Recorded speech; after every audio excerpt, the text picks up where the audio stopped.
લુણાવાડામાં ખુલ્લી ગટરથી સ્થાનિકો પરેશાન। અવારનવાર પશુઓ ગટરમાં ખાબકતા જલ્દીથી ગટર પર ઢાંકણા લગાવવા લોક માંગ ઉઠી છે। વિગતે વાત કરીએ તો મહીસાગર જિલ્લાના મુખ્ય મથક લુણાવાડા ખાતે ખુલ્લી ગટરના કારણે સ્થાનિક લોકો પરેશાન બન્યા છે। શહેરના વરધરી રોડ પર આવેલા જયશ્રીનગર સોસાયટી અને યોગેશ્વર સોસાયટીની વચ્ચે ખુલ્લી ગટર આવેલી છે, જેમાં અવારનવાર ધોળ પડતા હોય છે। ઉપરાંત ખુલ્લી ગટરમાં ખૂબ કચરો અને ગંદકી જામેલી છે, જેથી પાણી ભરાઈ રહે છે અને અતિશય દુર્ગંધ આવે છે, જેના કારણે સ્થાનિક લોકો પરેશાન બન્યા છે।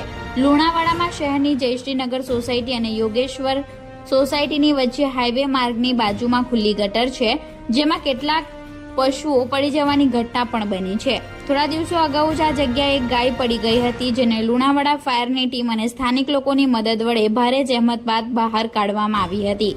આવી ઘટના છાશવારે બનતી હોય છે, પરંતુ તંત્ર દ્વારા કોઈ ધ્યાન અપાતું નથી, જેનાથી સ્થાનિક લોકોએ આક્ષેપ કર્યા છે કે ઉપરાંત ખુલ્લી ગટર હોવાના કારણે ખૂબ કચરો જમા થઈ ચૂક્યો છે, જેની સાફ સફાઈ પણ કરવામાં આવતી નથી, જેનાથી રોગચાળો ફાટી નીકળવાનો ભય છે।